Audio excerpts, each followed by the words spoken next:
Welcome to this evening's City Council meeting, October 27th, 2014. The invocation will be by Councilman Derek Reed, and then continue to stand for the flag salute. Shall we pray? Oh, gracious Father, we come thanking you for the gift of another day. Thank you for your many blessings that you showered upon us. Thank you for your grace, your mercy, and your love.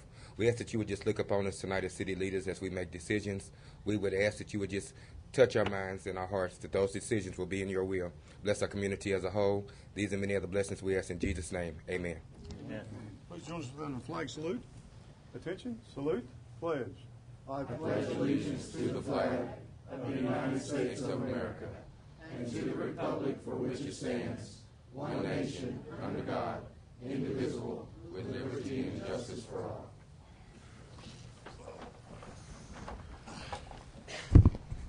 Roll call. Mayor Bob Coburn. Here. James Scully. Here. Dan Hall. Present. Marlon Coleman. Here. David Jones. Here. Wayne Johnson. Here. Leanne Langston. Here. Ivory Van. Here. Derek Reed. Here.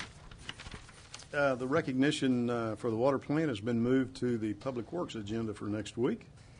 So we will now consider approval of minutes from October the 13th and a special call on October the 21st. Are there additions, corrections to those? And if not, we'll consider a motion. Move for approval. Second. The motion is second. Any discussion? Roll call. Deputy Mayor David Jones. Yes. James Scully. Yes. Dan Hall. Yes. Marlon Coleman. Yes. Wayne Johnson. Yes. Leanne Langston. Yes. Ivory Van. Yes. Derek Reed. Yes. Mayor Coburn. Yes, motion carries. We'll now consider the consent agenda, and item number 2, I understand, needs to be moved to a regular agenda. So we'll be considering items 1, 3, and 4 on the consent agenda. If there's no discussion on those, I'd consider a motion on the consent agenda. Move for approval. Second. Got a motion and a second. Any discussion? Roll call. Deputy Mayor David Jones. Yes. James Scully. Yes. Dan Hall. Yes. Marlon Coleman. Yes. Wayne Johnson. Yes. Leanne Langston. Yes. Ivory Van. Yes. Derek Reed. Yes. Mayor Coburn. Yes, and the motion carries. And then item number 2, we'll consider that.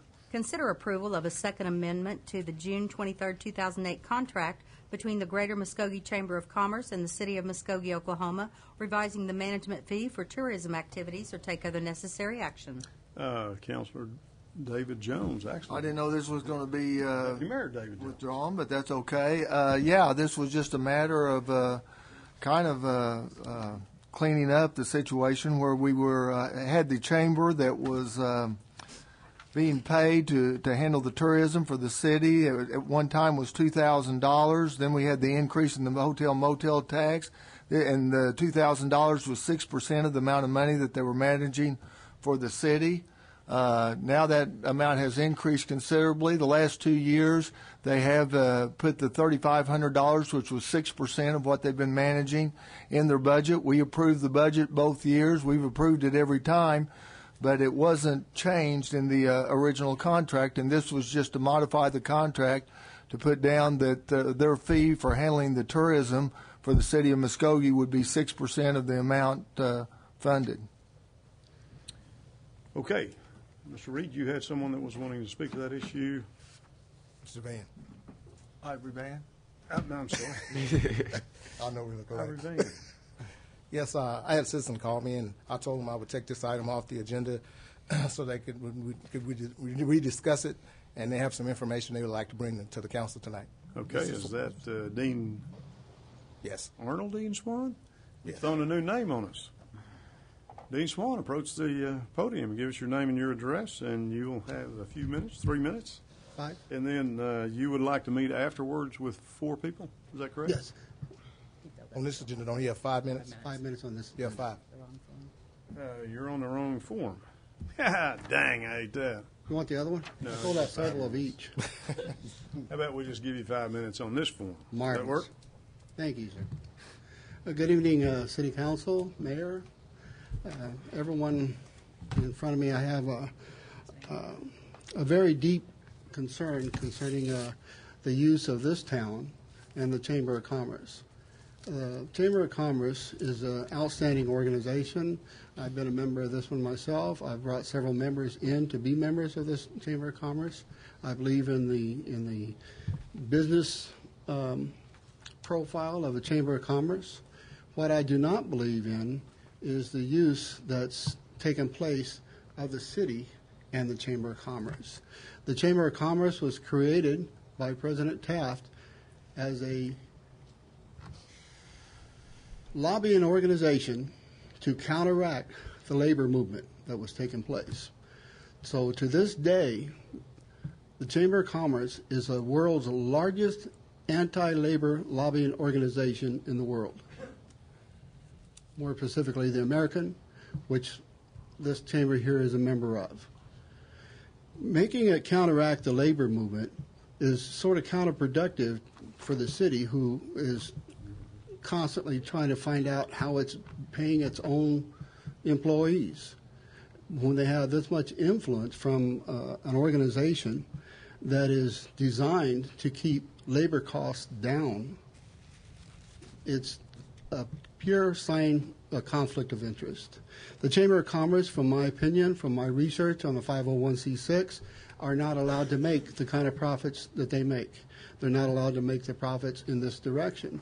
I understand statewide that the Chamber of Commerce and the cities that envelop them are constantly intertwined. That doesn't make it right. What I'm telling this city is now is it is, in my humble opinion, not an opinion of law, just simply my opinion, that it's a very ethical and moral issue to have this kind of money paid to this organizations whose sole purpose is to keep labor costs down and business members thriving. Only business members. Their 501c6 is very explicit in this. There's another problem that we have concerning your fees. The Chamber's own letter states in just 4 months in 2010, they managed over $1 million. That's 2010 at 3% tax. That's $1 million in 4 months. We paid them $2,000 a month to manage this money. Now, if we paid them 6% of that $1 million, they would have made a considerable amount of money in that 4 months managing or figuring out how to spend that $1 million. The City Council forgets that the reason that the hotel motel tax was implemented to start with was to do the infrastructure, the street lights, the signage, everything else to make people want to come to the city of Muskogee. That was the purpose of the hotel motel tax, not to give it to an organization to run amok with it, in my opinion, expending it, doing the very thing that their members are supposed to be paying them to do. There's a very minimal membership of this council of the businesses here in town. If we take that 8% and add it to now 2014 with the cost of living increase, what are we talking about? $5 million in just 4 months tourist season? So we're going to pay them 6% of $5 million to manage and figure out how to spend this kind of money. The money is not meant for that, was not directed for that. It's illegal in my mind's eye concerning the 501c6. This needs to be addressed, cleaned up, and the citizens of Muskogee need to know that the tens of thousands of millions of dollars that's being assessed in their behalf needs to go to their city. So they find out that the reason why their city infrastructure, the streets are so bumpy and stuff, is because the money's being spent by another organization and we're paying them to spend it. It's absolutely, unequivocally wrong in 2014. That's just my opinion. I think it pretty well sticks for anybody who will open their eyes and look at the facts. Anybody who has questions concerning the amount of money that, I mean, this is the Chamber of Commerce's own 2010. They either lied to you, to the city, or they lied to their members. So this is their own figures from their own website. So I can only be appalled at the kind of money that my entire family's entire lifetime of paying taxes in the city of Muskogee will not pay for 1 month of the Chamber of Commerce's use. Thank you very much. Mr. Swan, do you also want to meet afterwards with 4 councilors? Yes, because I would like to find out what I'm missing or what maybe the city might be missing. Okay. And come to a resolve on this for myself. Dan Hall, Derek Reed, Ivory Van, and Marlon Coleman is who he's requesting to meet with. Marvelous. Thank you, sir. Thank you very much. Okay, item number 2. Quick question. It's the $5 million. I thought it was just $690,000. That's all it is. That's all it is. They wish they had $5 million. I City did wishes too. it had $5 million, but we Okay, don't. I was just like, where's that figure coming from? So, okay. The figure, Mr. Hall, came from the Chamber of Commerce's own website. And that was the figures that they had, that they gave their members, was concerning hotel motel taxes collected. 2000 and 2010, $230,000 from June till July. From July to August, $257,000 was collected. From August to September, $240,000 was collected. From September to October, $255,000 was collected. This is the money that was collected off the hotel motel tax. Now, one of the things that I'm concerned about is maybe we do need a serious city audit of the Chamber of Commerce's business and an audit concerning the interaction between the city and the chamber itself, and find out where my money and every citizen in this town's money has gone. I would like a new street, maybe. Thank you.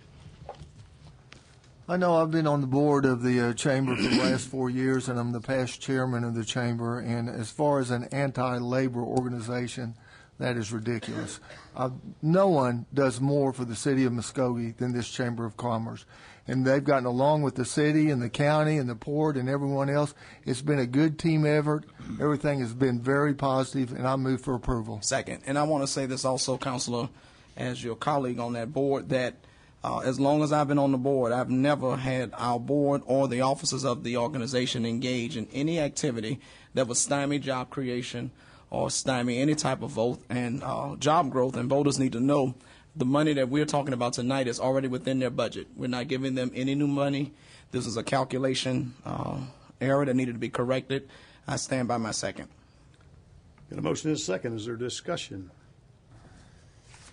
Roll call. Deputy Mayor David Jones. Yes. James Gully. Yes. Dan Hall. Yes. Marlon Coleman. Yes. Wayne Johnson. Yes. Leanne Langston. Yes. Ivory Van. No. Derek Reed. Yes. Mayor Coburn. Yes, motion carries. Item number 5. Hold a public hearing, number 2, to provide opportunity for public comment regarding a proposal for the creation of an increment district, number 3, City of Muskogee, Oklahoma. Mr. Tucker, and we will consider ourselves in a public hearing at this point. Mayor, members of the council, thank you. As you all know, we have, for the last month, looking at creating a TIF district number 3 for the urban renewal area. This is the second of 2 required public hearings prior to consideration of the ordinance for tonight, creating that district. We've got Nate Ellis here with the Public Law Finance Group, who's going to... Public Finance Law Group, sorry. Public Finance Law Group, who's going to go over some of our efforts and what has occurred with regard to the recommendations of the Planning Commission and the TIF Review Committee. Thank you, Roy. As he mentioned, this is the second of 2 required public hearings. The purpose of this hearing is really an opportunity for public comment to the extent there is any. What I wanted to do briefly is just kind of update you from where we were 2 weeks ago after we held the initial hearing. The Planning Commission met on last Monday, the 20th, and also the Review Committee convened last Monday on the 20th and considered and approved resolutions that come to your attention recommending that you adopt the TIF ordinance and create this TIF district. But within the resolution of the Review Committee, there were a few conditions that they specified of particular interest. And so I want to point those out, and then there were a few modifications to the project plan that actually incorporate those comments that came out of the Review Committee meetings.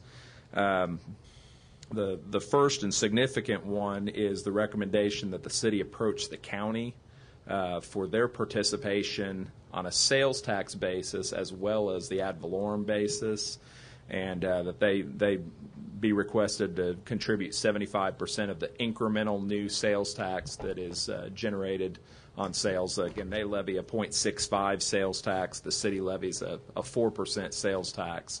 And so, again, this is revenue that will be generated either way. Just a request that a portion of that be characterized as TIF revenue. It's important to note, and what's set out in the proposed ordinance that's on the next agenda item, is that unlike for ad valorem purposes where the city can create an ad valorem TIF and has the authority to do that, and it does not require any specific approval by any of the taxing entities. In the case of a sales tax, it does require specific approval. So the plan is to indeed approach the county and hopefully gain their favorable consideration at a later date. But that specific, basically what the ordinance and the project plan says is until that specific approval is obtained, the TIF will not be able to capture any of the sales tax relative to the county's portion.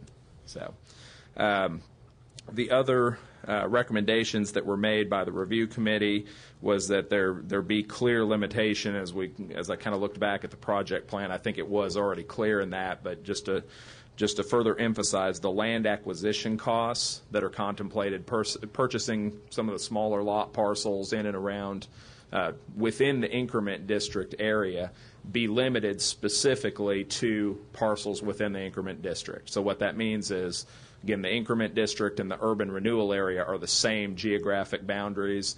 The land acquisition costs not be used to be purchasing parcels of property that are somewhere outside the boundaries of this urban renewal area. It would be exclusively within that boundary. Also, the total authorized project costs, as originally proposed, you'll recall, was a total of $18 million. That included $3 million for costs related to the juvenile detention center relocation. The recommendation was made that we reduce the amount of that potential reimbursement to $1.5 million, which reduces the total authorized project cost to $16.5 million. And the primary reason for that is there's an anticipated sale of property of which the proceeds of that will pay down a significant portion of the costs of that relocation project to begin with. So there's maybe not a need for that much. And so the combination of potentially including the county sales tax and also reducing the total amount of authorized costs increases the likelihood that the total revenues can pay all of the authorized costs contemplated under the TIF district and actually potentially retire the TIF at an earlier date than the proposed expiration date 20 years out. So that was the committee's intent behind those. And then the other recommendation made by the committee was that the prospective developers of property within the increment district incorporate sidewalks and green space into their designs to promote the walkability and livability aspects, goals and objectives that are contemplated under the urban renewal plan. So with that said, under the project plan, a handful of places that were modified. Again, the reduction from $3 million to $1.5 million, and then the $16.5 million is carried throughout the project plan. There's a discussion of the county sales tax. There actually was a discussion in there of the potential impact of the county sales tax, but it's now incorporated in and discussed as far as how much of that ultimately is contributed to the TIF. To give you the total number, it's contemplated that about, based on the same projections that we've talked about all along, the county TIF, the county sales tax would contribute approximately $2.3 million in additional revenues towards the project costs, with the city retaining about $776,000 over the life of the TIF. And that's really about it. So I'm happy to answer any questions if there are any, and I'll yield the floor to any public comment there may be. Mayor already did. Okay. Yeah, we've already got the public hearing open. Yep. Any comments at this point, or we'll open it up then for public comment?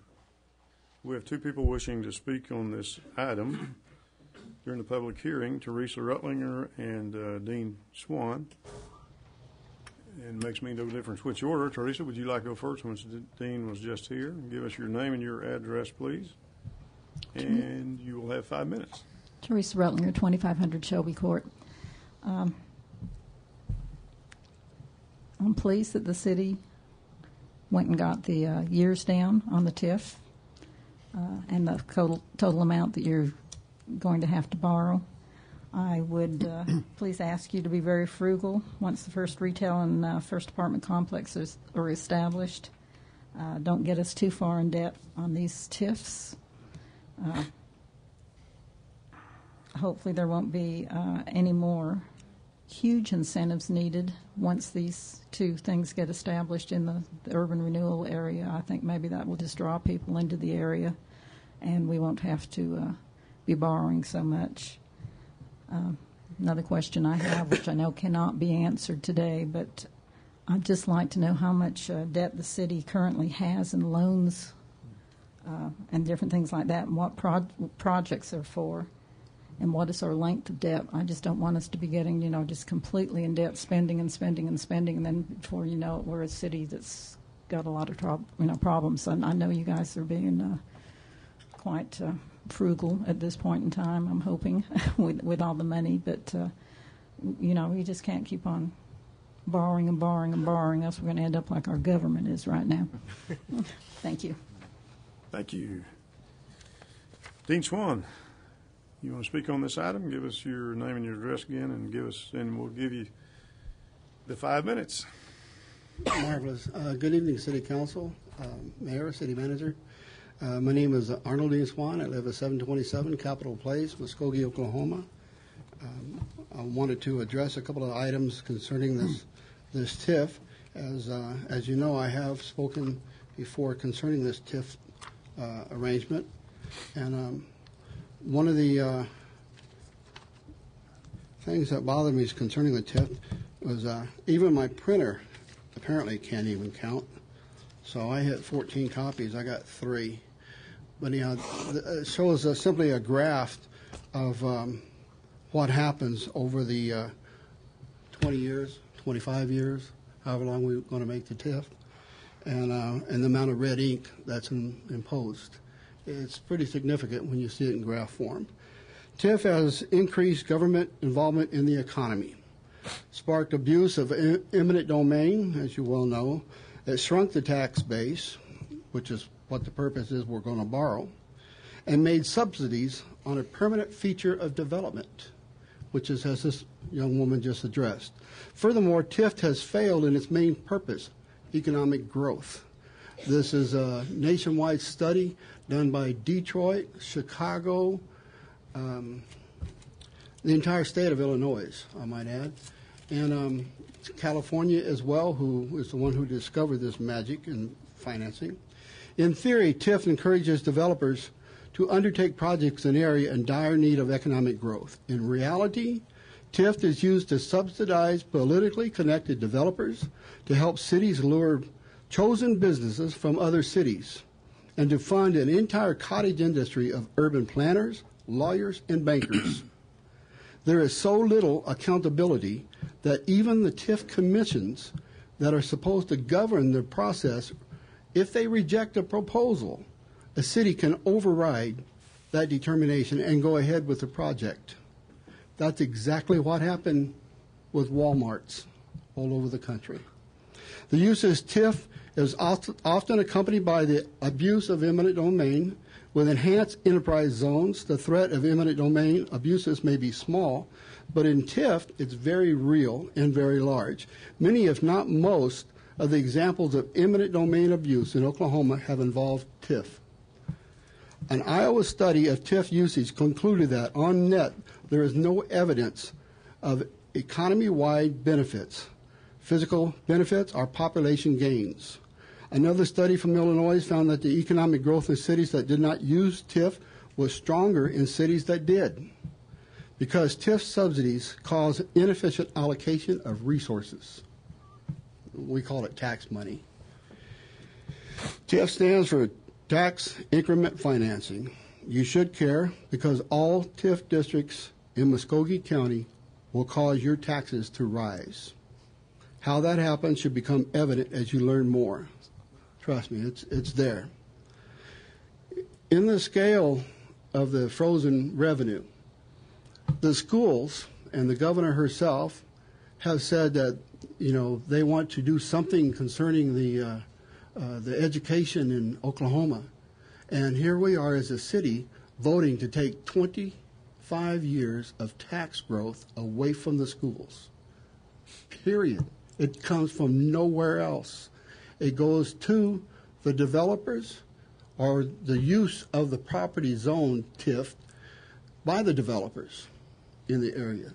So we are giving our school money to people who are developers. It seems illogical.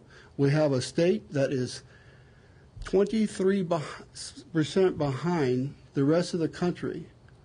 Alabama, 17%. We are so far behind on the expenditures of our schools and our kids. Our education, our kids have no secondary education to speak of. It's 3%. It's truly appalling.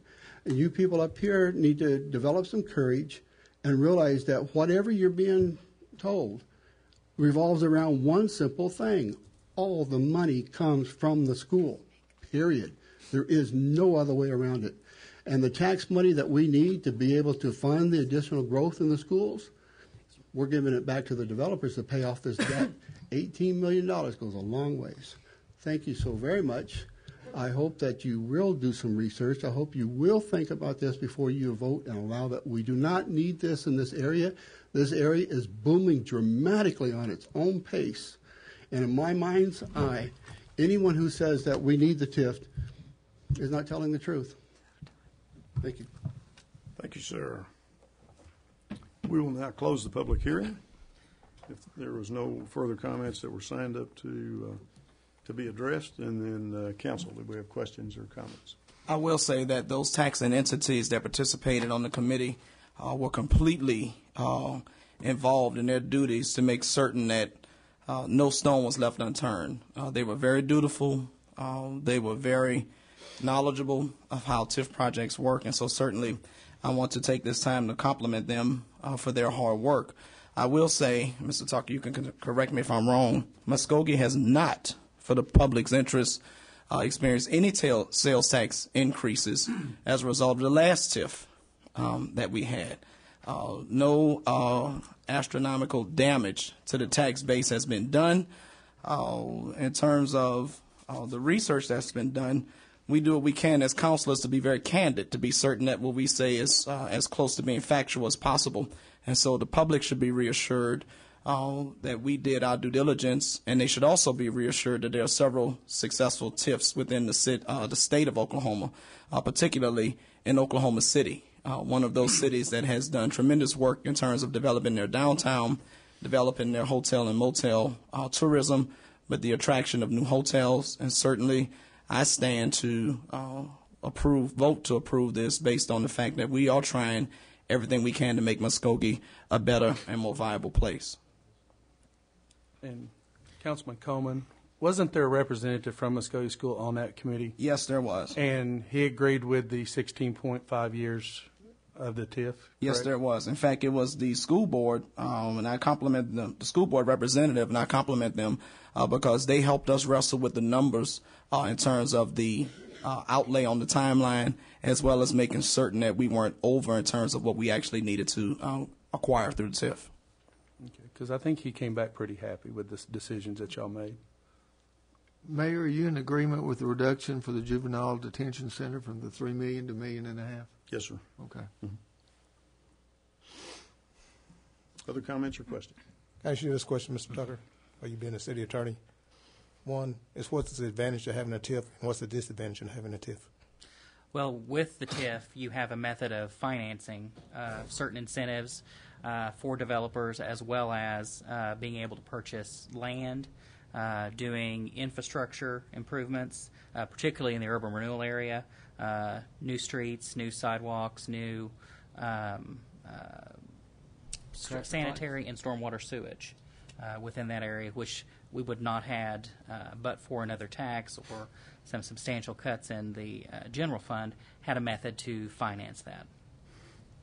And so TIF financing is a way to capture a portion of new sales taxes that would not have occurred but for the development.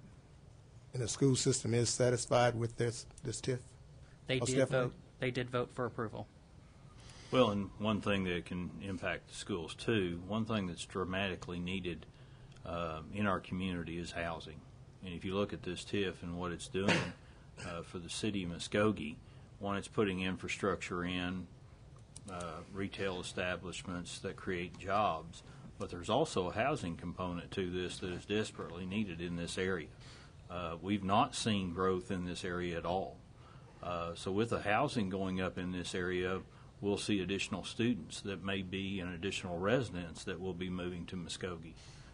So that will have an impact in Muskogee Public Schools with additional student population is what we would hope to be happening also. So yes, there's ad valorem tax that we would potentially be losing if we saw growth in this area, which we've not seen. I haven't seen a boom taking place, and I wouldn't want to count on the next 16 years having growth taking place there without us doing something there. But with this TIF taking place, we will see something taking place there, and we would hope that it would stimulate jobs in our community. We know it will stimulate housing in our community, and those will have a positive impact on Muskogee Public Schools and our surrounding community. So I think this is a very good thing for our community. And if I could just add one more thing, Councilman Van, during the TIF review committee process, this was not just an event where everybody got together and rubber stamped what was being presented to them. And I want to express my appreciation on behalf of staff for Councilman Coleman's leadership as the chair of the Tax Increment Review Committee, because it was a grueling 3-hour lively discussion. So I just want to tell you that everyone had the opportunity to put their 2 cents in this and to be able to thoroughly discuss and have any and all questions answered that they had. Move for approval. Second. The motion is second. Any We're additional? actually in the item for the public hearing. So, We closed the public hearing. closed. well, I know, but we're still on the item for the public hearing. We didn't move on to the ordinance. Yeah. You just asked for Well, discussion. we need to go to item number 6. Would you go to the next item? Okay. Withdraw. Withdraw. I'm sorry, I don't understand. I knew he closed the public hearing. 5 is just the public hearing, and Yeah. then consideration of the ordinance, which Understand. will require approval, Okay. is the next item. So no action's needed No action. other than the public hearing? Correct. Gotcha. Okay, item number 6. Consider approval of an ordinance approving utilization of apportioned tax revenues authorized by statewide vote adopting Article 10, Section C6, 6C of the Oklahoma Constitution and implemented by the Local Department Act 62, Oklahoma Statutes 850, et sec, approving and adopting the Muskogee Urban Renewal Area and Economic Development Project Plan and expressing intent to carry out the project plan, ratifying and confirming the actions, recommendations, and findings of the Review Committee and the Planning and Zoning Commission, creating and establishing Increment District Number 3, City of Muskogee, designating and adopting the increment district boundaries and the project area boundaries, adopting certain findings, reserving to the City of Muskogee, Oklahoma, City of Muskogee, Oklahoma, the authority to make minor amendments to the project plan, authorizing the City Council of the City of Muskogee, Oklahoma, to carry out and administer the project plan, establishing a tax apportionment fund, authorizing direction for prospective apportionment of tax increments, establishing an allocation of use for tax increments, declaring apportionment funds to be funds of the city, and limiting the pledge of apportioned increments to increments actually apportioned by the city, authorizing the City Council of the City of Muskogee, Oklahoma, or a public trust designated thereby to implement the project plan, utilizing apportionment tax increments to pay or reimburse project costs directly and or to issue bonds or notes if feasible and desirable to pay project costs and to retire said bonds or notes from apportioned tax increments, providing for severability, declaring an emergency, and containing other provisions related thereto, or take other necessary action. Mr. Tucker. Mayor, members of the council, this is the action item which follows the public hearing, which would, if approved, create Tax Increment District 3, which is the area bounded by Shawnee, Talladega to the north and south, Chicago to 11th and east and west. And this is what we have discussed prior to, following through the resolution that was adopted creating the intent. This will create the authorization for $16.5 million with to be paid back through incremental ad valorem and sales tax from the city and the taxing entities of 75% of those new taxes. And so what will be seen by the city and those who collect ad valorem taxes is the same amount of taxes plus 25%. And that would be for the 20-year time frame that this has been established. Of course, after that expiration, all taxing entities, including the city, will receive 100% of the new taxes. 75% during that 20-year period will be used to repay and retire the debt for the infrastructure improvements, land acquisition, and incentives. Nate and I are both here happy to answer any questions. This ordinance does contain an emergency, and I recommend approval. Move for approval. Second. Motion and a second. Is there discussion? Yes, I'd like to say, I'd just like to thank the two citizens that spoke on this issue, because a lot of times we don't thank our citizens for coming up here, and I'd just like to thank y'all for speaking on this issue. I'd like to comment also. We're not just a bunch of pretty faces up here. We've done our research, okay? I'm sorry, I didn't mean that. We've done our research. Dean is exactly right. There are abuses that can occur with TIF. Chicago is a perfect example. I've read about them. They have been done exceptionally well in a lot of areas also. We are paying attention. There are things that we want. I really like what the committee came up with. I think they're doing due diligence. We are all paying close attention, and we're asking the right questions, and we're waiting until we get the right answers. And I just want to assure our citizens that we are doing that, and we are monitoring every step of the way, and we sincerely appreciate those people who are taking the time, our citizens, to work with us to get this accomplished for our city. Thank you, Ms. Langston. We don't do that enough. We really need to thank our citizens. Additional comments or questions? We have a motion and a second. Roll call. Deputy Mayor David Jones. Yes. James Scully. Yes. Dan Hall. Yes. Marlon Coleman. Yes. Wayne Johnson. Yes. Leanne Langston. Yes. Ivory Van. Yes. Derek Reed. Yes. Mayor Coburn. Yes, motion carries. Now we need a for the motion emergency. regarding the emergency. Move for the emergency. Mayor. Second. Any discussion? Roll call. Deputy Mayor David Jones. Yes. James Scully. Yes. Dan Hall. Yes. Marlon Coleman. Yes. Wayne Johnson. Yes. Leanne Langston. Yes. Ivory Van. Yes. Derek Reed. Yes. Mayor Coburn. Yes, motion carries. Item 7. Consider approval of an ordinance amending the City of Muskogee Code of Ordinances by amending Chapter 74, Taxation, Article 6, Unclaimed and Surplus Property, modifying procedure for sales of surplus real property, providing for repealer severability, and setting an effective date or take other necessary action. Mr. Tucker again. Mayor, members of the council, this is an ordinance that was brought as a result of my recommendation, or excuse me, my report on the pilot program related to the sale of surplus property. What we have done here in the council, per council direction, is we have included in the ordinance certain provisions that were successful in the pilot program. One, we have for property that is 7,200 square feet or less than 7,200 square feet, a provision that it can only be sold to an adjoining property owner. For property 7,200 square feet or more, that property will be posted on the city website, on the property itself, and on the government access channel once someone makes an application for it. Then if other interested parties contact us, then that property will be sold to the highest bidder pursuant to sealed bids. Now, those are only applicable to property that has been deeded to the county, which has been lost at a tax sale, essentially, where the property owner failed to pay taxes and the ownership goes to the county. Typically, the county will post those at a October sale and a June sale, and if no one bids on them, then they will make them available for the city. The purpose of that is, of course, to get them back on the tax rolls. The price for a parcel of property that is less than 7,200 square feet will be $350. As I said, that can only be sold to an adjoining property owner.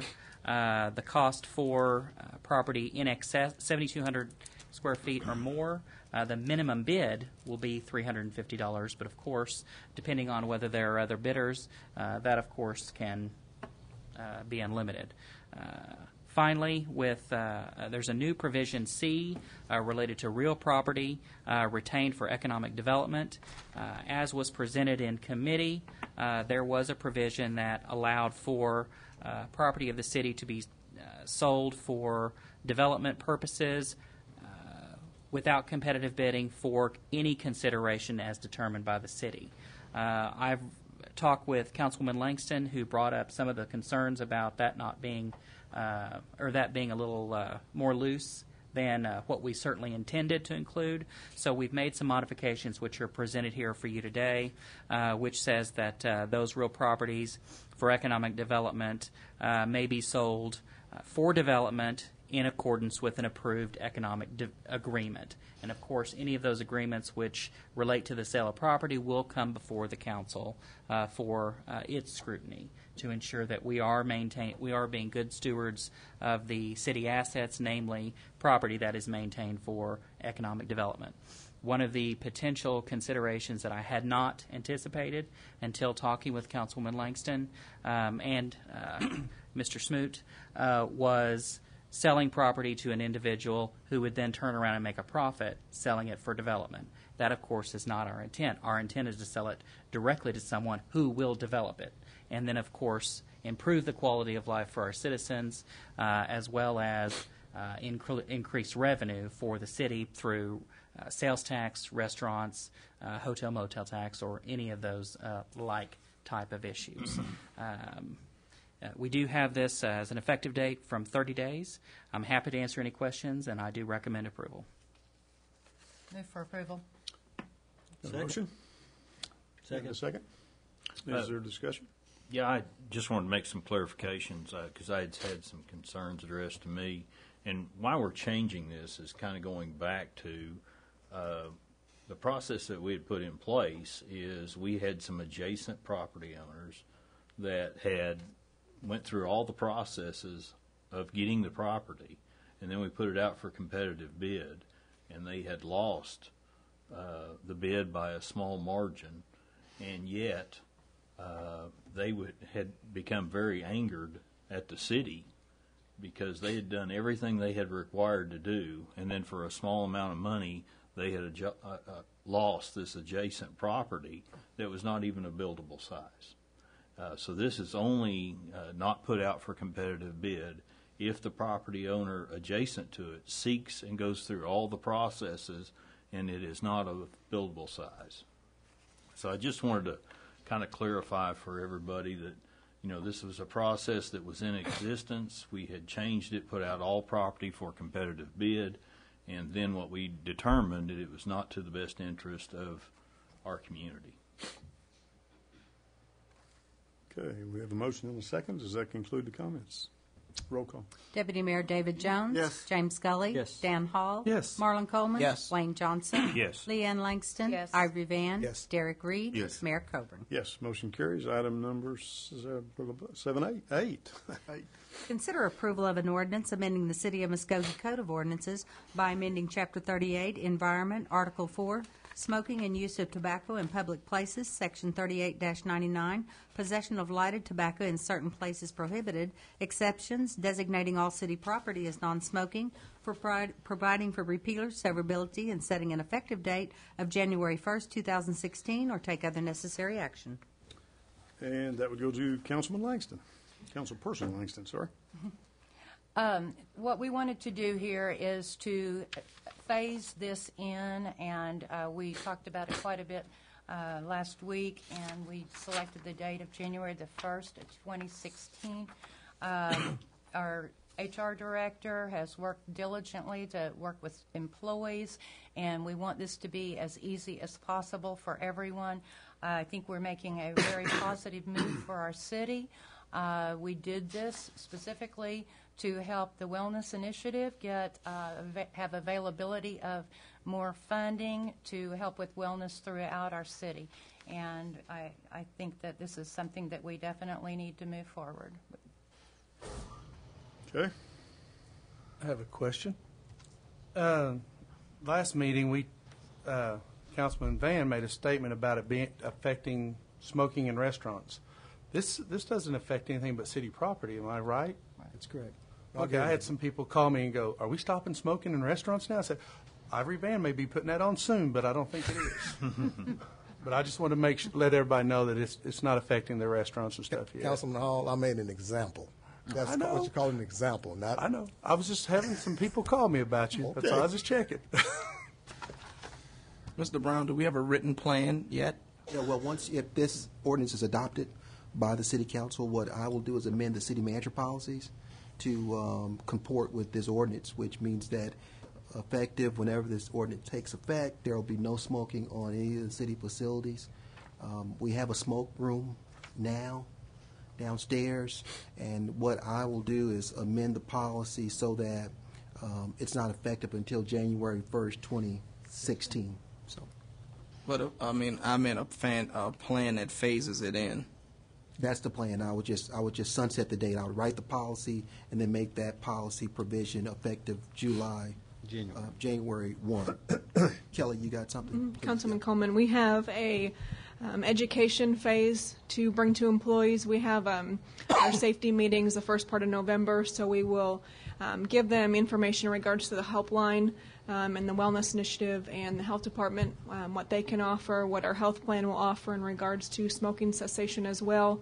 And then we will move into 100% smoke-free campus or facility by the January 1st, 2016 date. But as of now, we're still developing it. We have everything in place as for what we're going to do for employees. We need to get the policy rewritten, which I have redrafted for the city manager's approval, so we can move forward with that in 2016. Has any consideration been given to where people will go to smoke?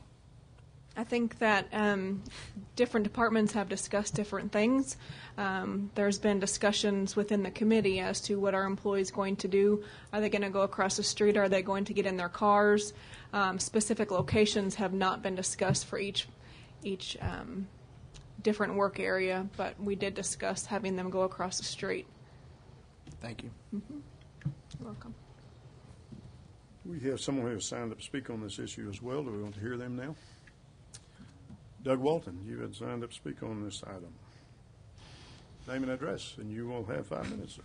Doug Walton, 1441 West 46th Street South. Thank you, Mayor and Council.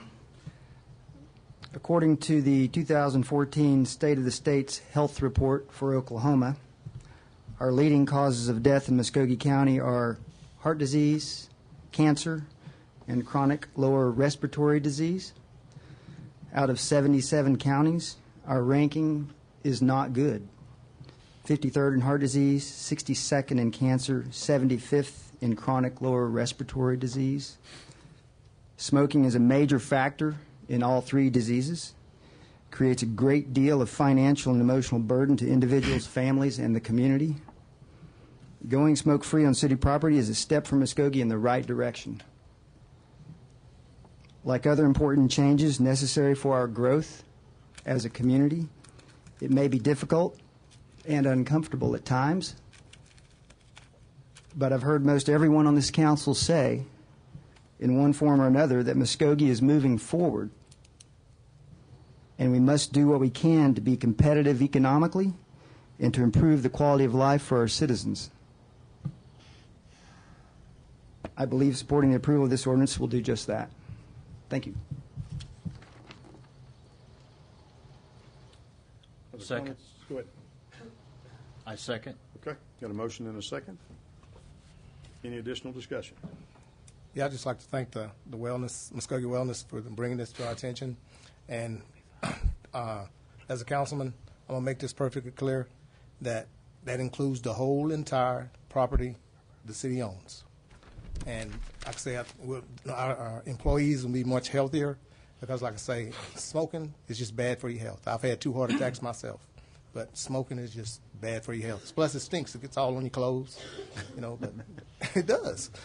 But I just like to say thank you again to the Muskogee Wellness for bringing this to our attention, and I hope I know our employees will be better workers. They're already good workers, but they'll really be better workers and they'll be more healthier.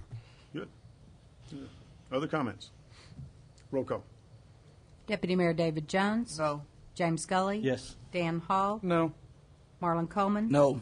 Wayne Johnson. Yes. Leanne Langston. Yes. Ivory Van. Yes. Derek Reed. Yes. Mayor Coburn. Yes. Motion passes. Item number 9. Discuss and take any necessary action regarding transferring Davis Field Airport operations to the Muskogee City County Port Authority to increase economic development. Councilor David Jones. Again. I noticed they've changed this to operations from assets. Did you want to take this, Mayor? I'll be happy to. I Okay. had sent an email out to everyone and said after we had met last time and had a rigorous discussion regarding the airport operations that I was going to recommend tonight that we explore the possibility of a 5-year operational agreement where we don't transfer the asset, but we transfer the operations of the airport to the Port Authority with the caveat that the Airport Authority is in agreement with that. So my recommendation this evening would be that we direct staff over the next couple of months to explore the possibility of an operational agreement for a 5-year period with the Port Authority regarding the operation of Davis Field. We do have several people who have signed up to speak to this issue, and at what point would we like to hear their comments as well? Right now. Right now? Okay. Arnold Dean Swan, I'm going to have to stop calling you Dean Swan. You had signed up to speak to number 9. Give us your name, your address, and you'll have 5 minutes, sir.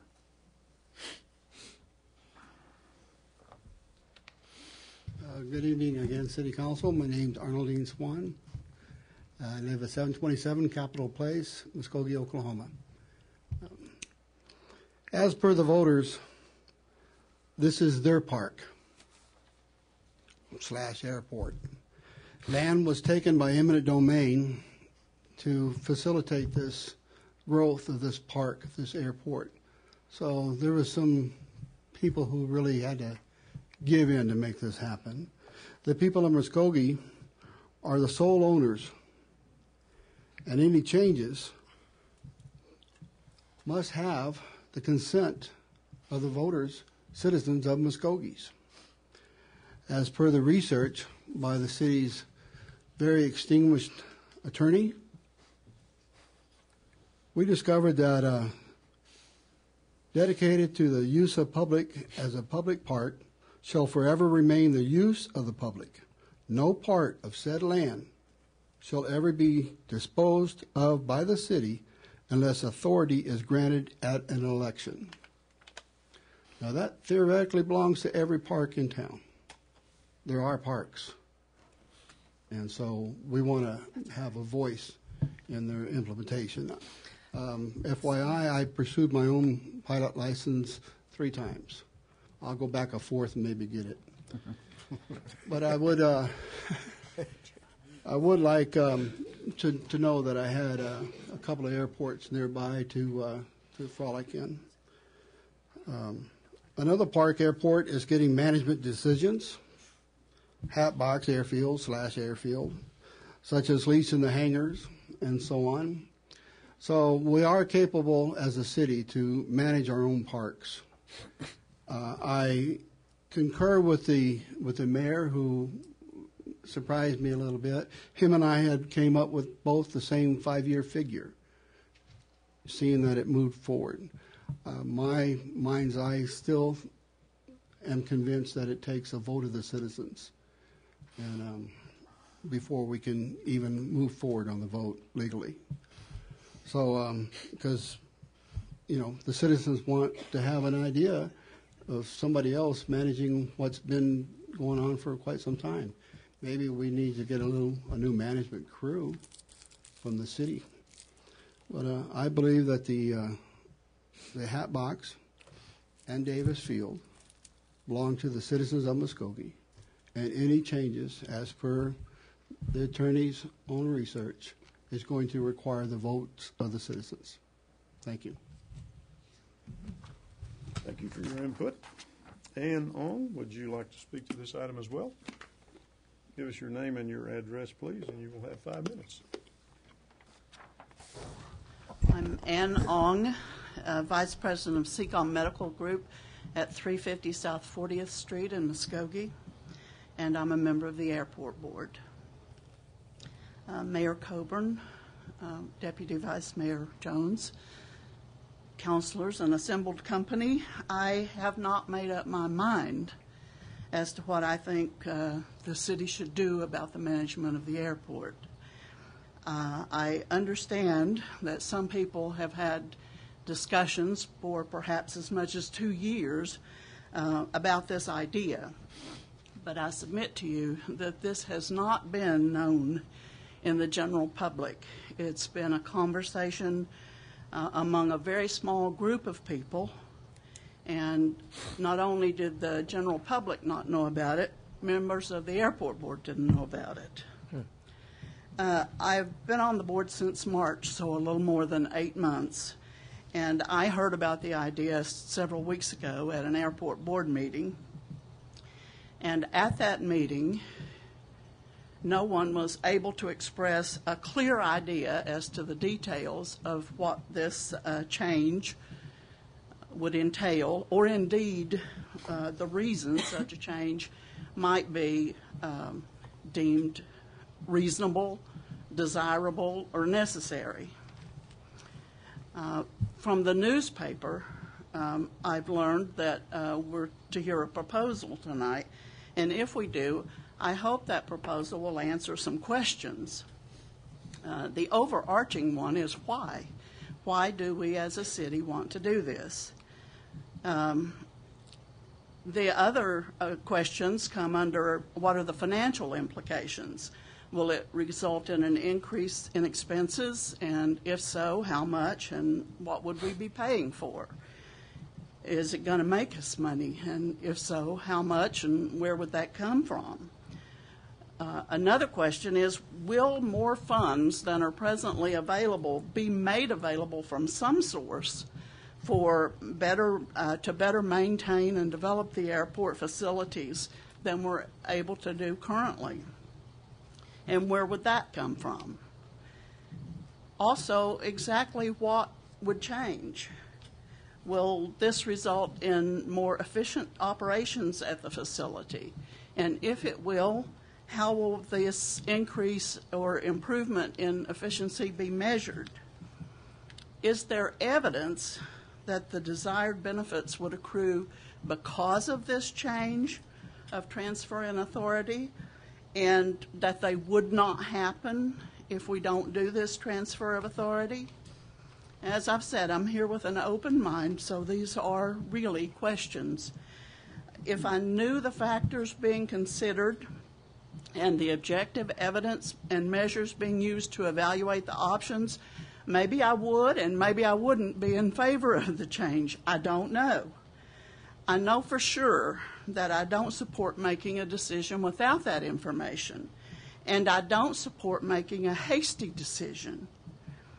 I realize that I'm not being called upon to make this decision, and I don't think the council should make it without all the facts, figures, plans, and a thorough understanding of exactly what's supposed to happen, when it's expected to happen, and how it's going to affect the city, both long-term and short-term. I thank you for your attention. Thank you for your input as well. Stephen Ezell, you had signed up to speak to this item. Your name and your address, sir, and you will have 5 minutes. Yes, sir. Stephen Ezell, 6121 South 6th Street East, Muskogee, Oklahoma. I happen to have a particular interest in this airport because I actually live out there by it. Now, am I to understand that this proposal is to transfer operations over a 5-year period as opposed to actual assets? Yes or no? Yes. Okay, you're here to speak to us. Yes, yes, sir, I am. Okay. I just making certain I clarify things. At this particular time, I would not be in favor of transferring operations over a given period of time, simply because when you consider the amount of money, both local and federal dollars, that have been invested into getting our airport's operation and its facilities up to code. To simply transfer to another entity at this point might not be conducive to the airport itself.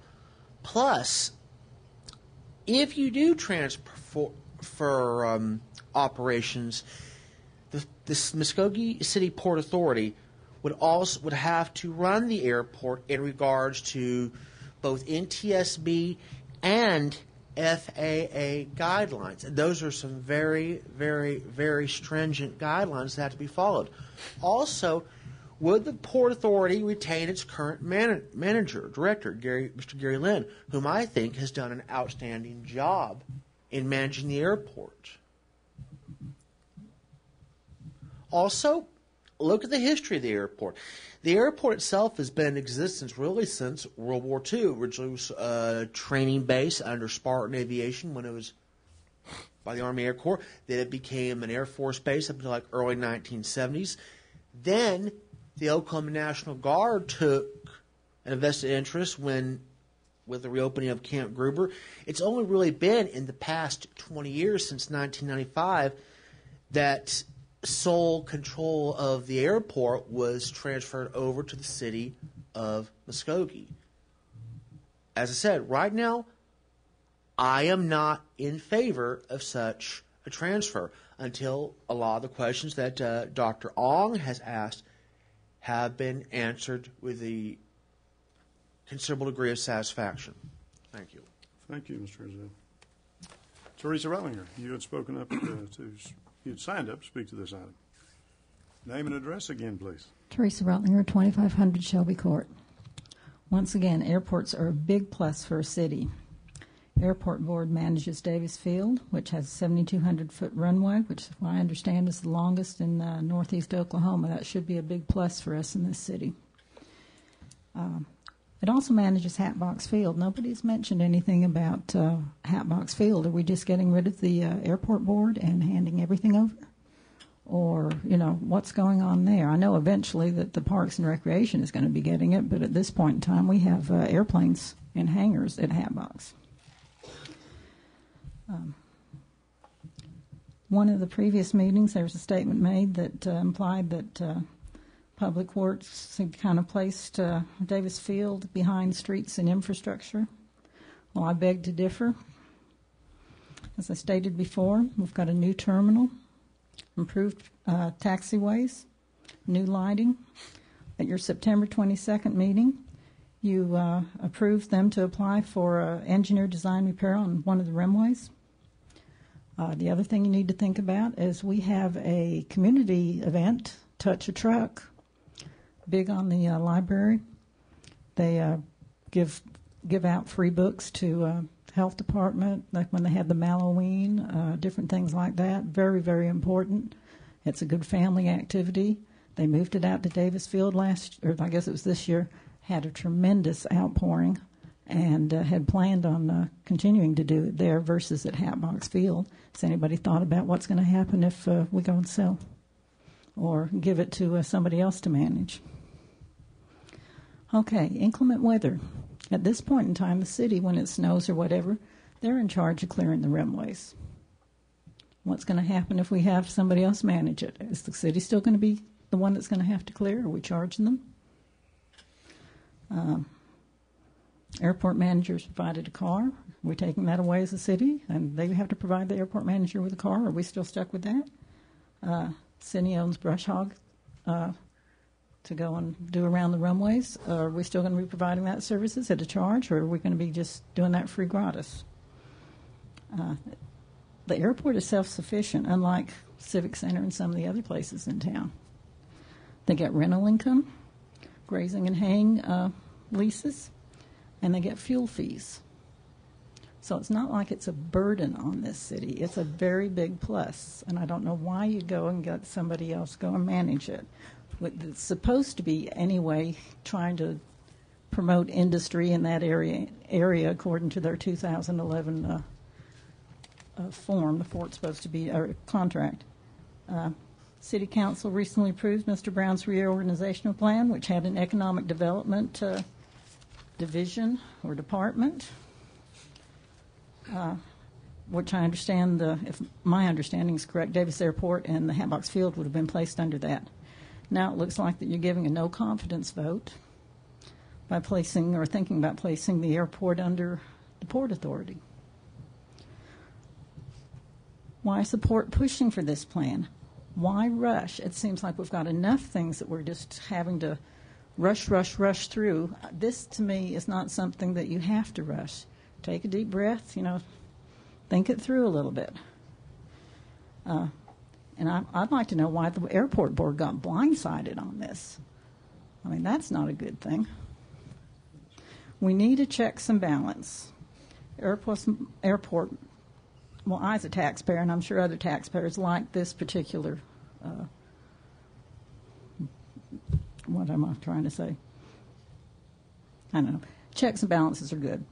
Airport must answer to the city council. We'll lose that if the port takes over. They can bypass the city's checks and balances. That is not a good thing.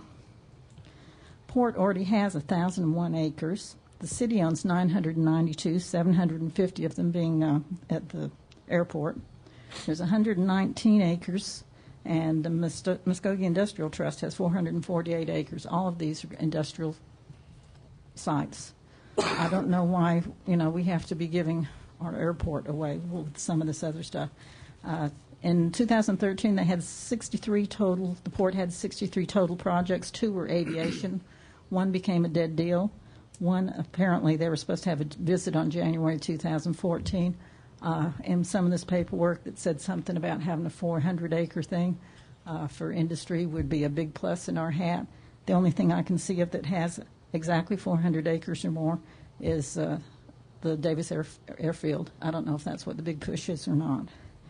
And how much is it going to cost us? Right now, when we started in 2011, we gave $400,000 to the port. The 13-14 year, we gave $565, and the projected 14-15 was $555 because they did have a rollover that they didn't use all the $565 from last year.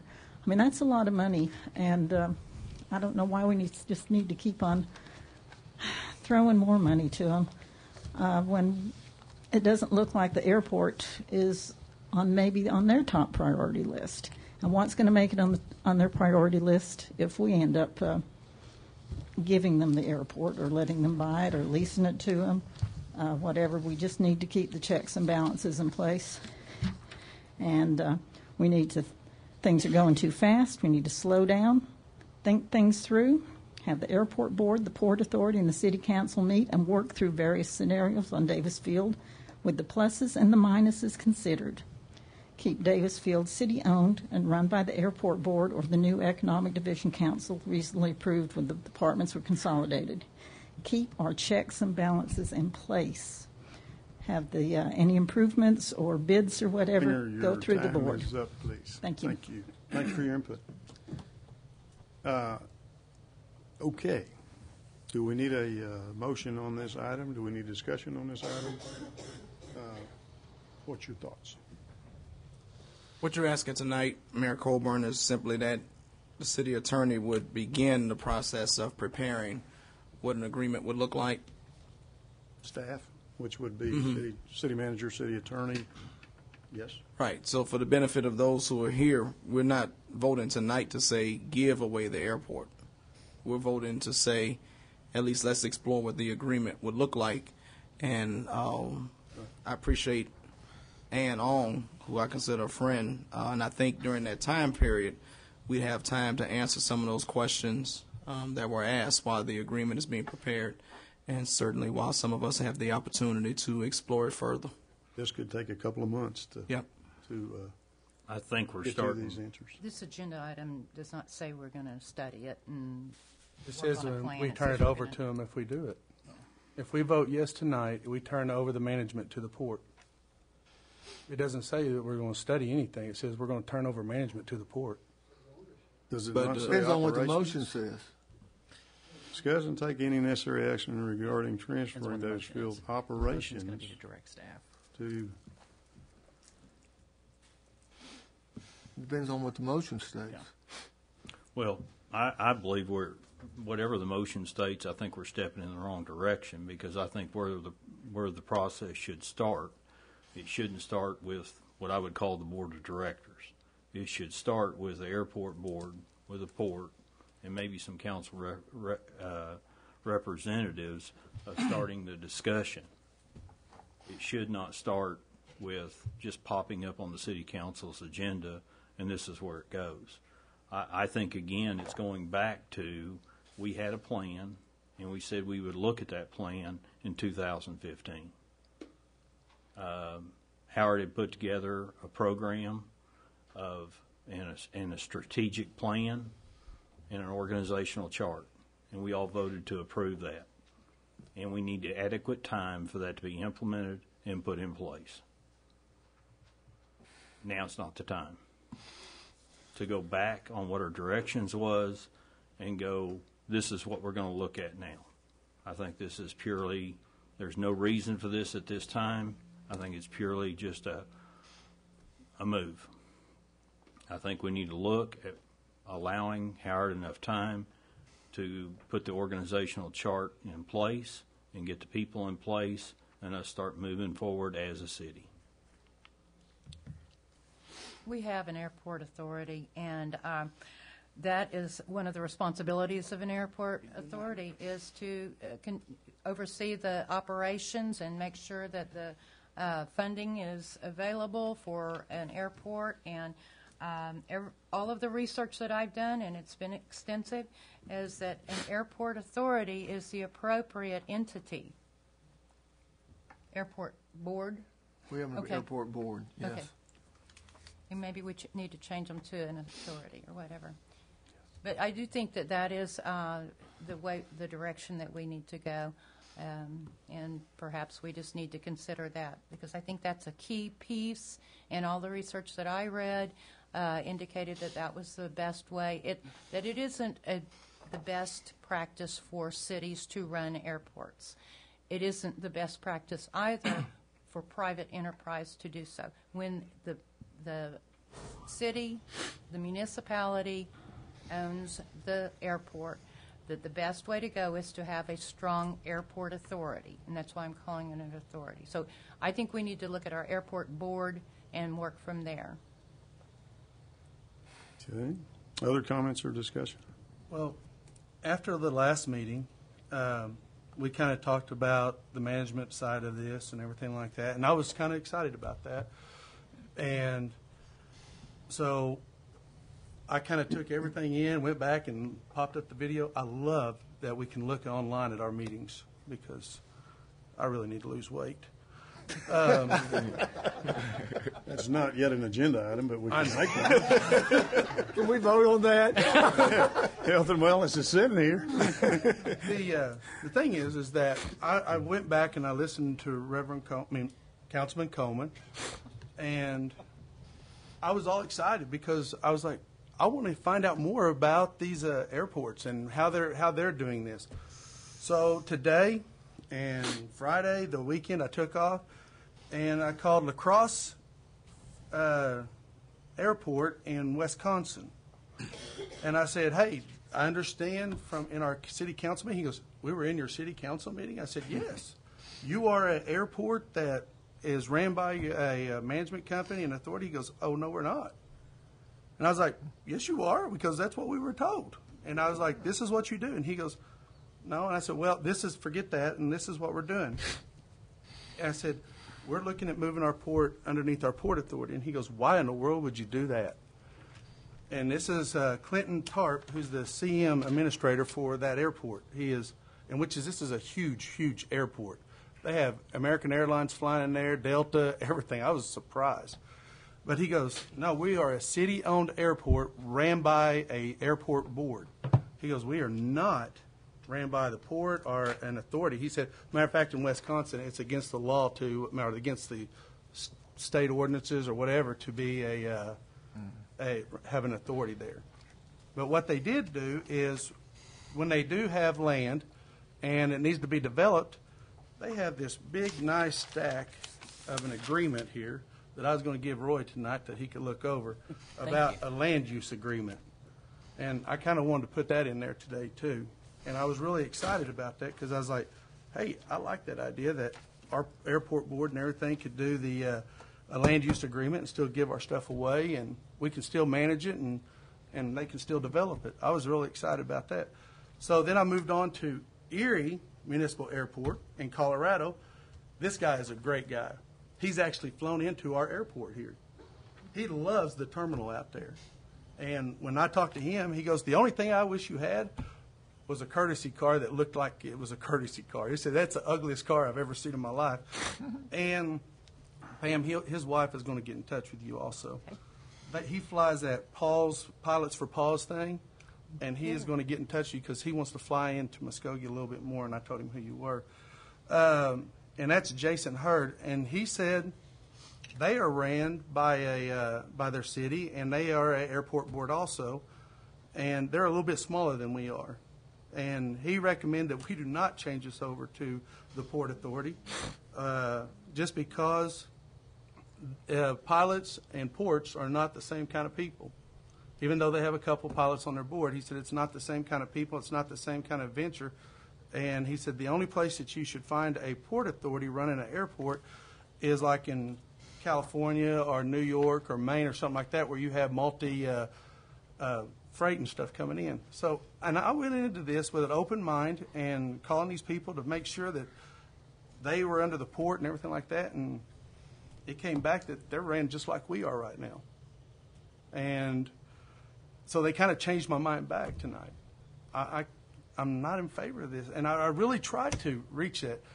And I'm after looking at all this stuff and their development and the way they do it is just like we're doing it right now. And he said it's a great program, and the city council has input into it, and it's just up to the city council to develop those things.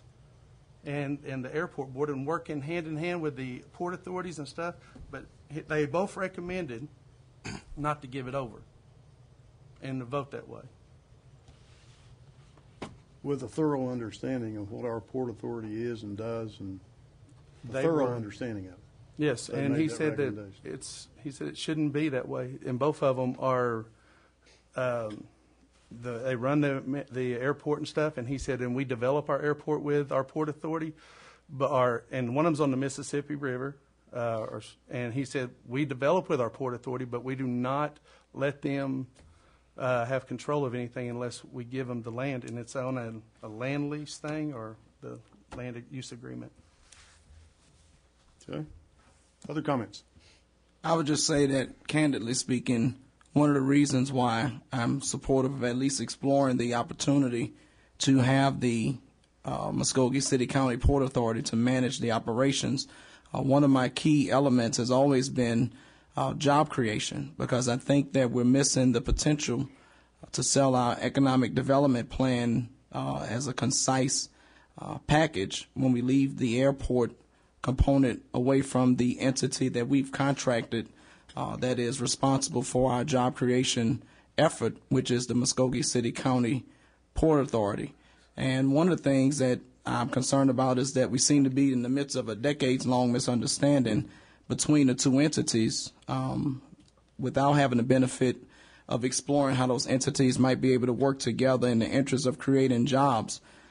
It is, as far as I'm aware, lawfully, theoretically, and practically impossible for the Muskogee City County Port Authority as a public trust to perform anything that's against the best interests or best will of the city, with the city being its primary beneficiary. And without a unified job creation effort that includes air, the lowest income of our community, many of the constituency that I represent, is not going to be allowed to grow financially, economically. We are short on middle income jobs but high on banter. And we engage in quarreling when we ought to be engaging on creating meaningful jobs. And with regards to the comments that were made about La Crosse and Erie, those comments were made as examples of airports that could be used in a job creation effort. And one missing piece from their story that has been explained on tonight is that we don't have the management component in place to the magnitude that we like to see that job creation effort take place. And so I would still be in support of exploring, because tonight, as Councilor Jones has suggested, depending on what the motion is that's made, we're not transferring property tonight. We're not transferring deeds tonight. We're not transferring ownership tonight. We're not transferring management tonight. All we're saying is that we need to explore what the agreement will look like, whether it includes a land use agreement or some type of management contract for managing the airport. If I was going to make a motion, it would be to explore and prepare a management agreement that will allow the City County Port Authority to manage airport operations with input from both City County Port Authority and the City of Muskogee Airport Board as entities respectfully, so that everybody can have their input and that our due diligence is done so that any unresolved questions or concerns might be addressed during that process. And that is a motion, or Yes. that is a... Yes. Okay. And I'll second it. Just for point of clarification, I know I brought this up the other day and I spoke way too long the other day. But to make a long story short, I ran for a city council 9 years ago, and one of my thing I was running on was the hidden asset we had out at the airport. We have a 72-foot runway, and I felt like it was being underutilized. And now we're 9 years later, and yeah, we do have a new terminal, and I think Mike Stewart's done a great job, as I said the other day. But I just still don't think it's a top priority for him. I think streets, sewer, water, I think they should be a top priority for him. As a councilman, I'm saying they should be a top priority for him, not the airport. So we've got some new hangars, we've got some new things. Everyone up here wants what's best for Muskogee. I think that without a doubt, or we wouldn't be sitting up here spending all this time not getting paid anything. So we all want what's best for Muskogee. We just sometimes disagree on what's best for Muskogee.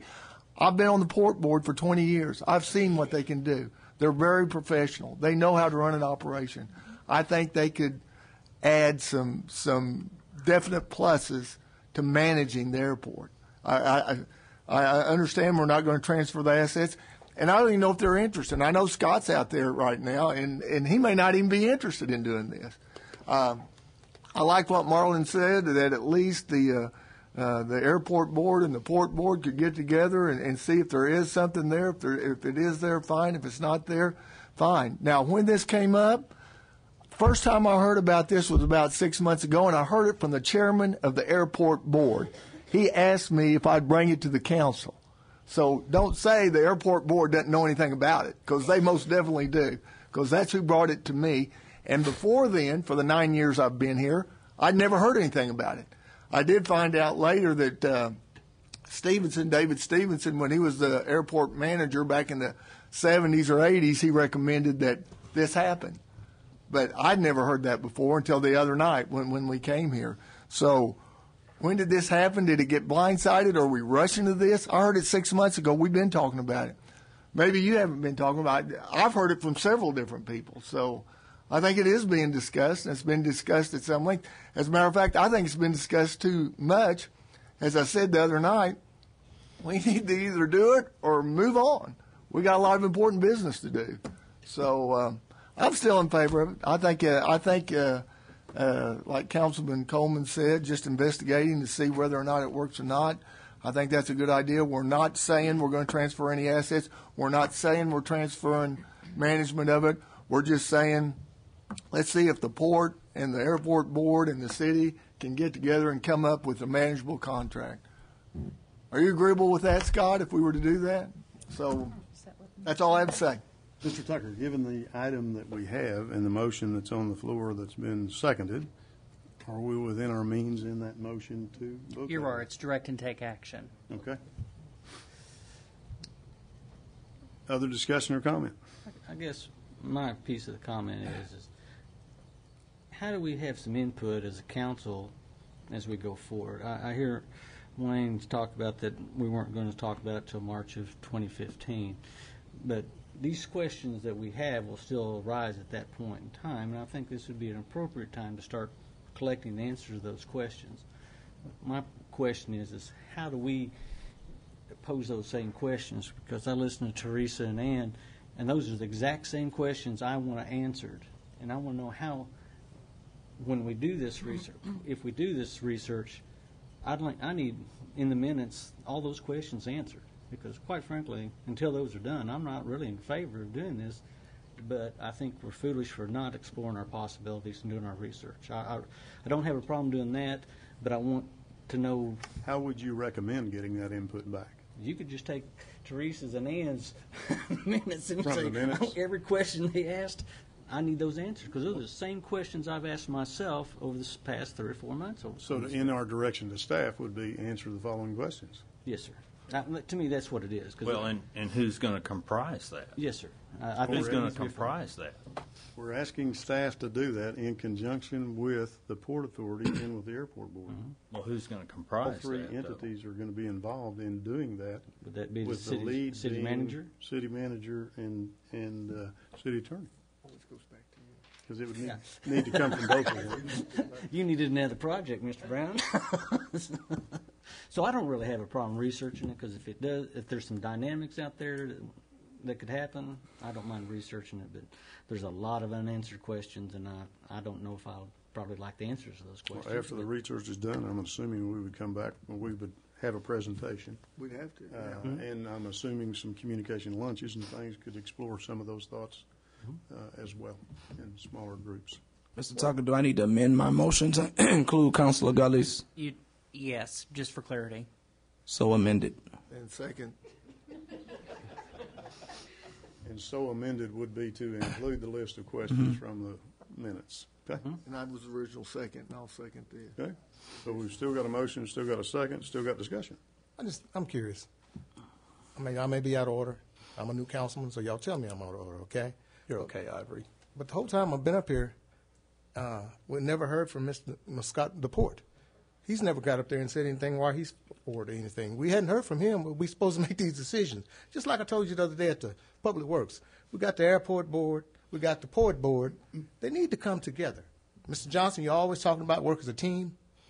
This needs to be a team effort. That's what I asked for. Instead of what we're doing all right this now. bickering and I agree. I'm telling you, it don't make sense, because as a councilman. Maybe we need to restate the motion, because it includes the city council, includes the city manager, the attorney, the airport board, and the Port Authority. Is that not all the entities we're talking about?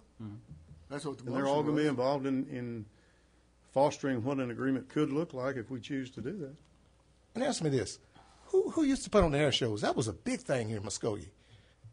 Who used to do that? Collection of folks. Different people. I mean, that was something. Clubs, organizations were involved in it. That was something, I thought. But I do agree with you, Ivory, because, I mean, we heard from a airport board person, we heard from their citizens, but we still haven't heard from the port. Nope. We haven't heard what their plan is or anything. I just said I've been on the port for 20 years. Yeah, but you're just You're a councilman. He's he's the man. Yeah, but we didn't ask anybody to come prepared to speak to this tonight. Okay. So I think it'd be a little unfair to say, just off the cuff, get up and answer these questions for us. But I bet Mr. Robinson could do it. I'll say a couple things. Thank you. Scott Robinson, 2704 Boston. And I've heard this discussion about turning the airport over to an authority for at least 20 years.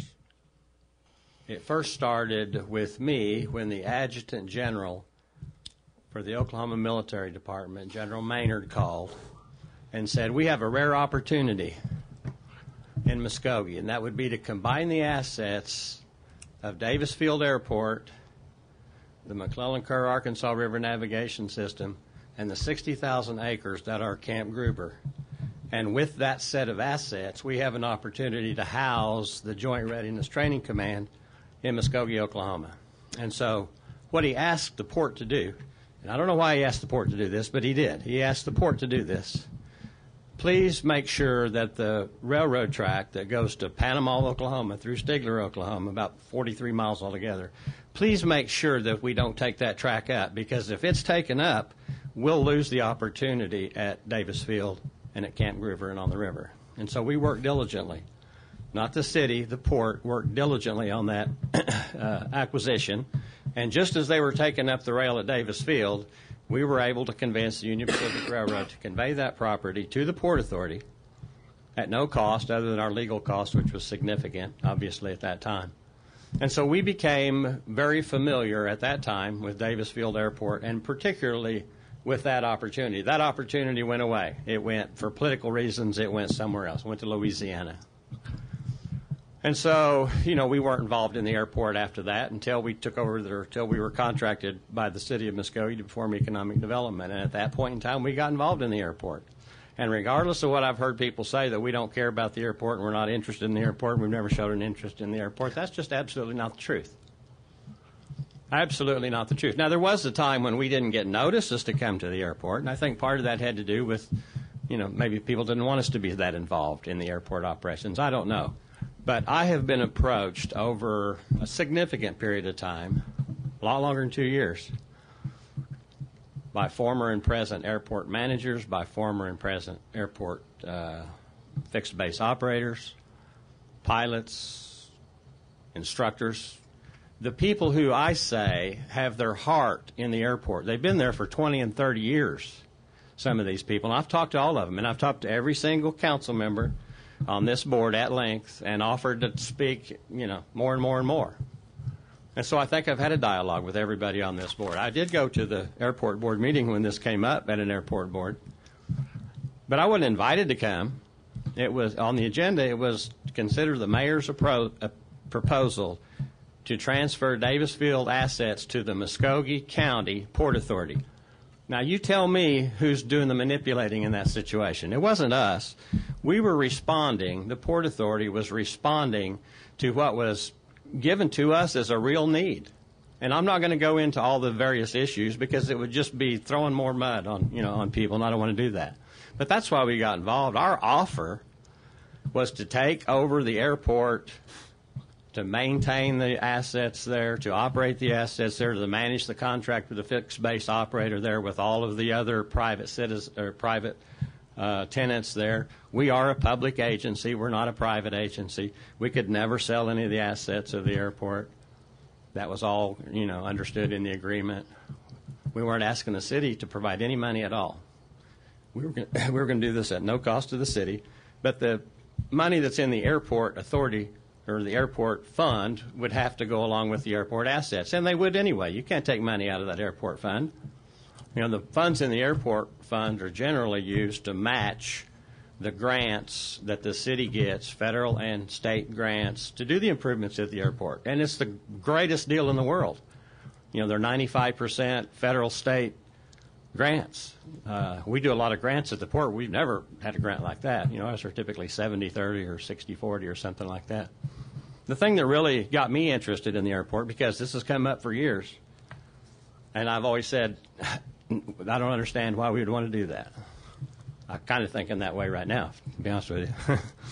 But, you know, the reason that we wanted to get involved with it is because it's so much like the operation of the port. It's almost identical.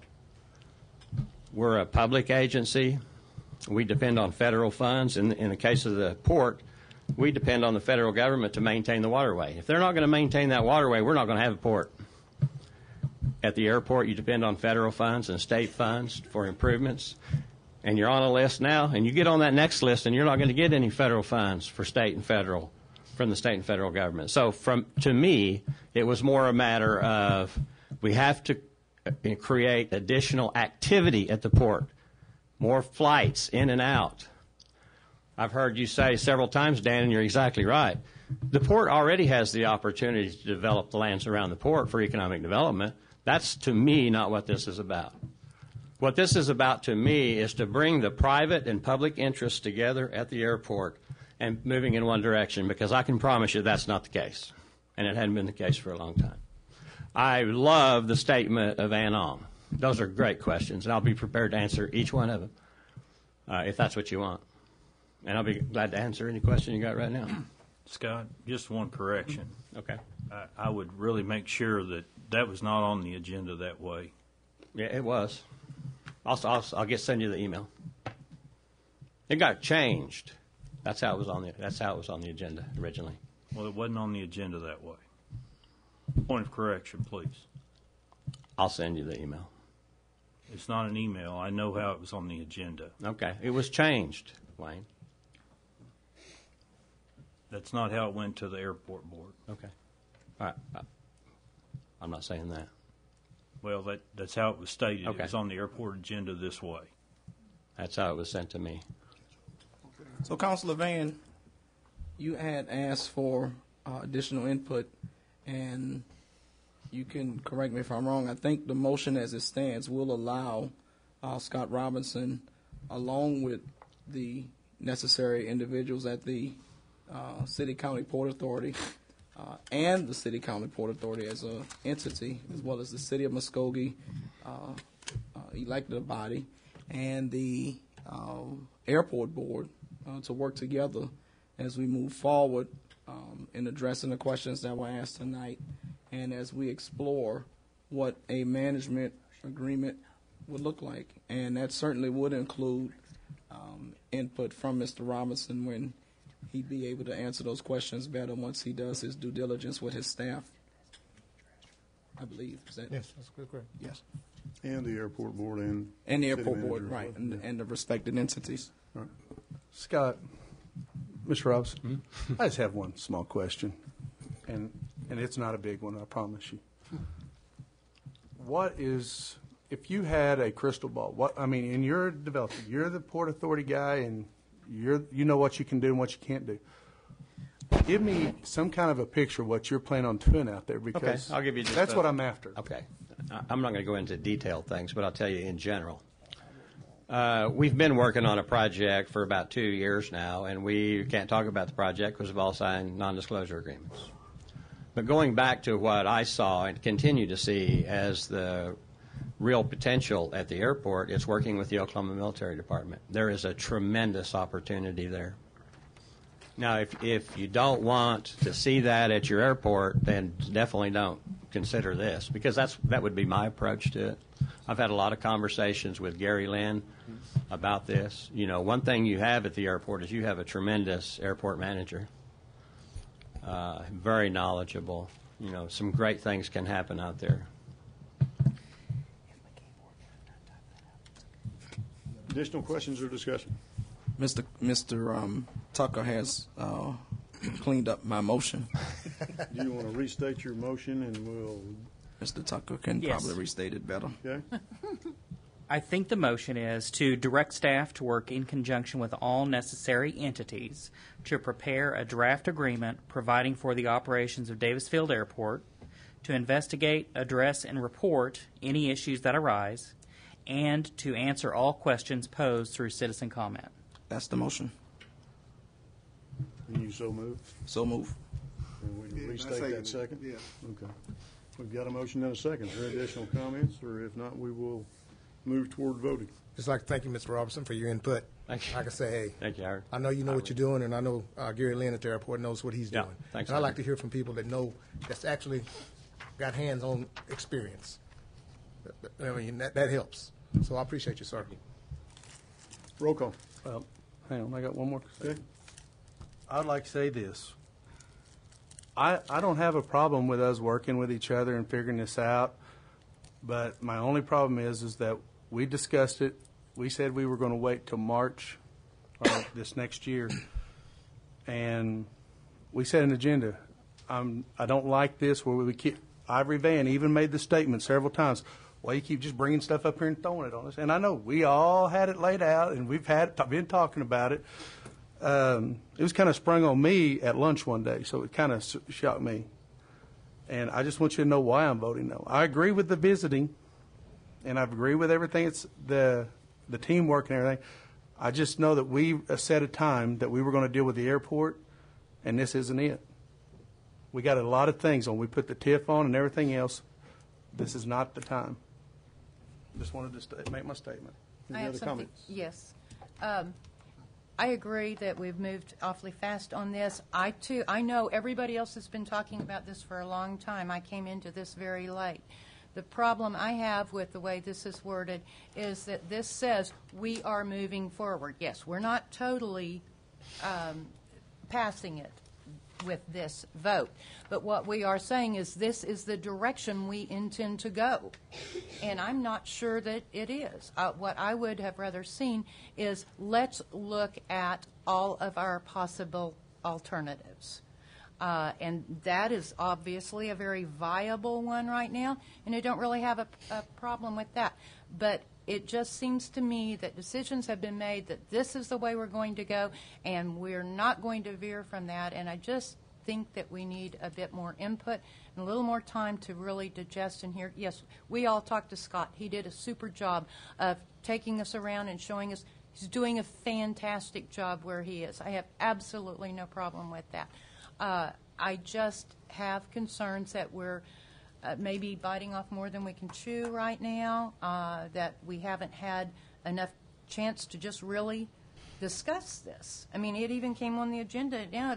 We didn't have a discussion. Like somebody asked, said, I thought we were going to hear what the alternative proposal was going to be, but really all it was, okay, we gave up on just transferring it, so now we want to move forward and do it this way.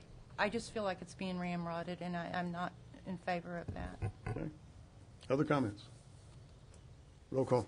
Deputy Mayor David Jones. Yes. James Gully. Yes. Dan Hall. No. Marlon Coleman. Yes. Wayne Johnson. No. Leanne Langston. No. Ivory Van. Yes. Derek Reed. No. Mayor Coburn. Yes. 5-4 passed. All right. Okay, motion carries. Item number 10. Consider approval of the proposal from Oak Ridge Builders and authorize the city manager to negotiate and upon legal approval execute a contract for construction management services for the construction of the Juvenile Detention Center to be located at 325 Cincinnati Street, or take other necessary action. Mr. Brown. Yeah, thank you very much, Mayor and members of the City Council. As you know, we have been working diligently on the Juvenile Detention Center relocation project, as you know, is one of our major economic development initiatives. What I'm asking is that I be authorized to negotiate a contract with Oak Ridge Builders to build or construct a new juvenile detention center at 325 East Cincinnati Street and tear down the existing one there for about $2.1 million. And so we're on a really quick timetable. And so that's what I'm asking for, is to be able to negotiate and execute it. So I think the item says, yeah. Second. Motion and a second. Is there comments or discussion regarding this item?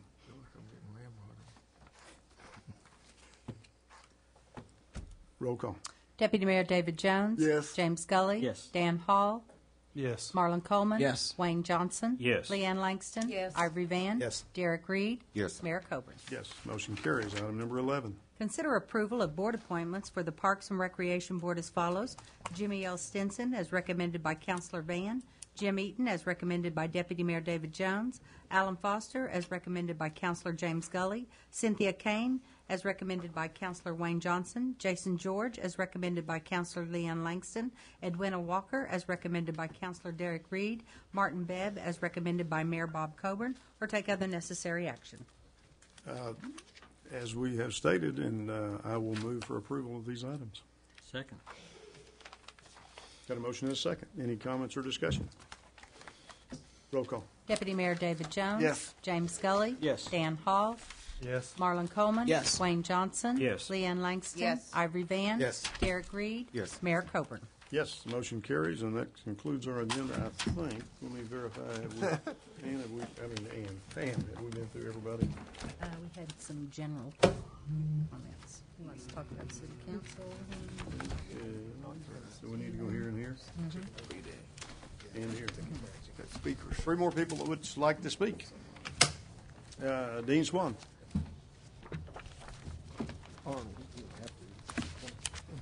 Would you like to speak to us, sir? Name and address, and you will have 3 minutes in this case. Marvelous. Good evening, City Council. One of the things that I'd like to point out is an opinion that is shared with several of my friends here in Muskogee, and that is the obvious value of the City Council. The work that you do, as was mentioned earlier, for the no pay, the dedication that you provide for the City Council is fantastic. One of the gripes that I have, along with some of my friends, as has been mentioned here at the City Council, the way business has been presented to the city council on usually a very short notice, no time to research, to make proper decisions. There's also no time to make research on possibly comments from the public. Your decisions have already been made. It's almost as if there's a prerequisite to vote one way, and whatever the people come up and say later is totally irrelevant. That really comes across very strong on Channel 14, that whatever the people's comments are actually irrelevant. I hope that the City Council does listen to the citizens. They've listened to many over the years. There are a lot of truths. There are a lot of things being sidestepped. For instance, the TIF. As was mentioned earlier, it doesn't matter what anybody wants. If the City Council wants a TIF, it's going to happen. It doesn't matter whatever entity itself says. It's the City Council is going to make the judgment. I don't know if the information that the City Council has been given is accurate, because the information that's available to the citizens is very incomplete. As in the Port Authority, their set goals in mind, their operational procedures that they want to implement on another entity that's as different as water and air, excuse the pun. There needs to be a little bit more information for the citizens and a little bit more time for the citizens as well as to respond. I'd like to see the entire packet available possibly a week ahead of time. Anything that can assist the City Council and the citizens will obviously benefit the city. Thank you. Thank you, sir. Stephen Ezell, you had signed up to speak, sir. Sir. Your name and address, and you will have 3 minutes on this item. Yes, sir. Stephen Ezell, 6121 South 6th Street East, Muskogee, Oklahoma.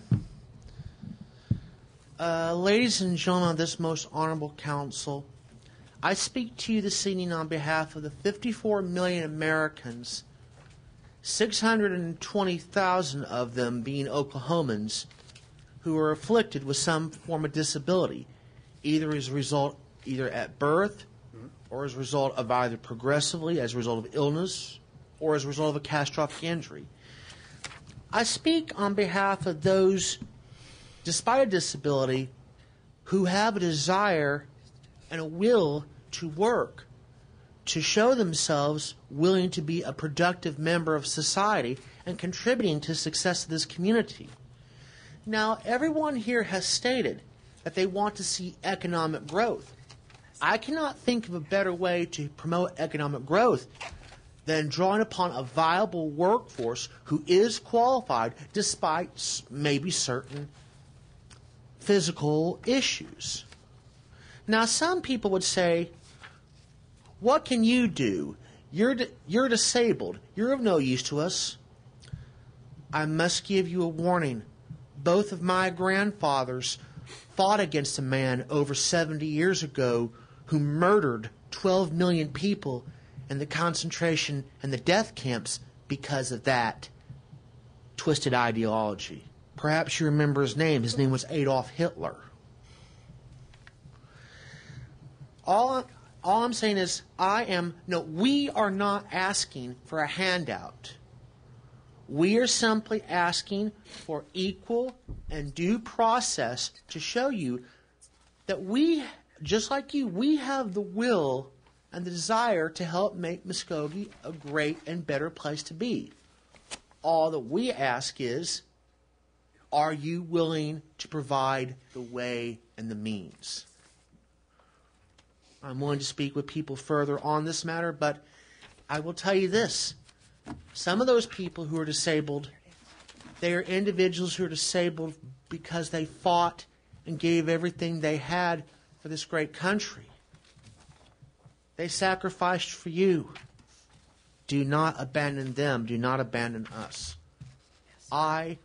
We are all citizens of Muskogee.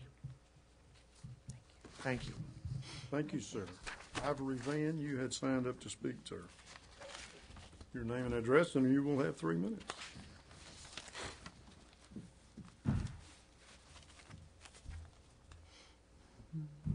I know it feels different. Ivory Van, 911 Holden, Muskogee, Oklahoma. I would just like to thank the city council and the city manager. And Robertson Park skate park is underway. It's going great now, and I've seen the article in the paper a week ago.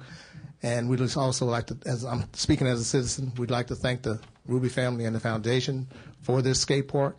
And they're doing the Indian Native Skate Park group at the park is doing a wonderful job. I'm videoing it.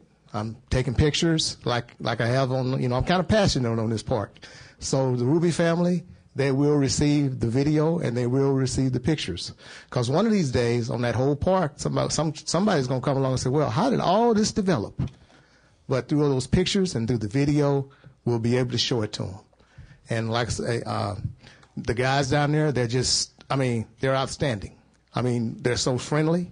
I get along with them. They're just good guys, and they're doing a good job. So I'd like for the city council and the city manager, just everybody to go by and just look and see how well this park is coming together. Because it's interesting seeing something come from the ground up. And like I said, on that video and those pictures, we can go back and look at it one of these days. Thank you, sir. That concludes our agenda for this evening's meeting. Thank you for being a part.